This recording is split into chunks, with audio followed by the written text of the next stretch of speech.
आज हम class 12th के हिंदी सब्जेक्ट में शब्द शक्ति के बारे में पढ़ते हैं। यह हमारे बोर्ड में 2 अंकों का आता है, 2 नंबर का होता है और इसमें बहुत ध्यान रखने की ज़रूरत है। बहुत ही सरल और साधारण है ये, लेकिन समझना उसे अत्यंत जरूरी है। आइए, शब्द शक्ति, शब्दों की शक्ति, जिनको कहने से ही अर्थ और अनर्थ हो जाए उसे कहते हैं शब्द शक्ति। आइए, शब्द शक्ति की परिभाषा, बुद्धि का वह व्यापार या क्रिया जिसमें शब्द के अर्थ का बोध होता है उसे शब्द शक्ति कहते हैं। कि बुद्धि का वह व्यापार या क्रिया मतलब बुद्धि के द्वारा जो शब्द हमारे मुंह से निकलते हैं, हमारी ज़बान से कहे जाते हैं, वह जिनके अर्थ का बोध हो उन्हें शब्द शक्ति कहा जाता है। जैसे यह 3 प्रकार की होती है, अभिधा, लक्षणा और व्यंजना।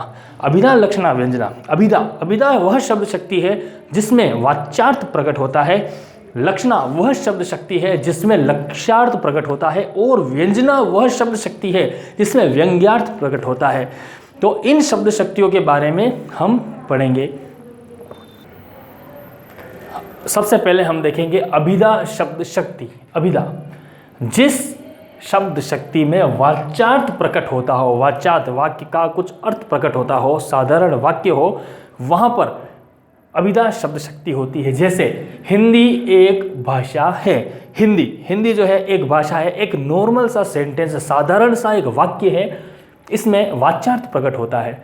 दूसरे नंबर पर आती है लक्षणा शब्द शक्ति, वह शब्द शक्ति जिसमें लक्ष्यार्थ प्रकट होता हो। लक्ष्यार्थ, लक्ष्य करके कोई अर्थ कहा गया हो उसे लक्ष्यार्थ कहते हैं। जैसे राजस्थान शेर है, राजस्थान शेर नहीं हो सकता, यह तो राज्य है, इसके रहने वाले जो लोग हैं वो शेर हैं। तो यहाँ पर लक्ष्य करके किसी बात को कहना, कि जैसे हम कहते हैं कि भारत क्रिकेट में जीत गया, तो भारत नहीं जीता, भारत की क्रिकेट टीम मैच में जीत गई, लेकिन कहा जाता है भारत में जीत गया। उसी तरह राजस्थान शेर है, तो राजस्थान शेर नहीं है, वहाँ के रहने वाले लोग जो हैं वो शेरों की भांति है, इसलिए यहाँ पर कहा जाता है राजस्थान शेर। तो ये लक्ष्यार्थ को प्रकट करता है।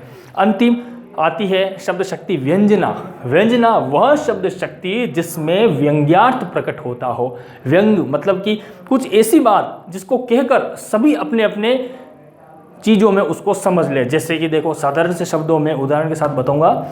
जैसे किसी ने बोला कि शाम के 5 बज गए हैं, एक व्यक्ति ने दूसरे व्यक्ति से पूछा और उसने जैसे ही समय बताया तो वहाँ पर उसको तो पता चल गया कि कितना बज गया है, कितने बजे हैं, लेकिन आसपास चलने वालों ने भी देखा और चलो शाम हो गई, चलो घर चलते हैं। किसी ने देखा कि खेल रहे हैं, टाइम हो गया, चलो। मतलब एक आदमी के कहने से कितने ही आदमियों पर जब फर्क पड़ जाए तो वहाँ पर ये व्यंजना शब्द शक्ति होती है। जैसे कि एक साधारण सा उदाहरण लीजिए कि विद्यालय में जैसे ही पियोन से किसी टीचर ने पूछा कि कितने बज गए और पियोन ने कहा कि 12 बज गए, तो सभी बच्चे एकदम से अलर्ट हो गए। अब आधे घंटे बाद 12:30 छुट्टी हो जाएगी।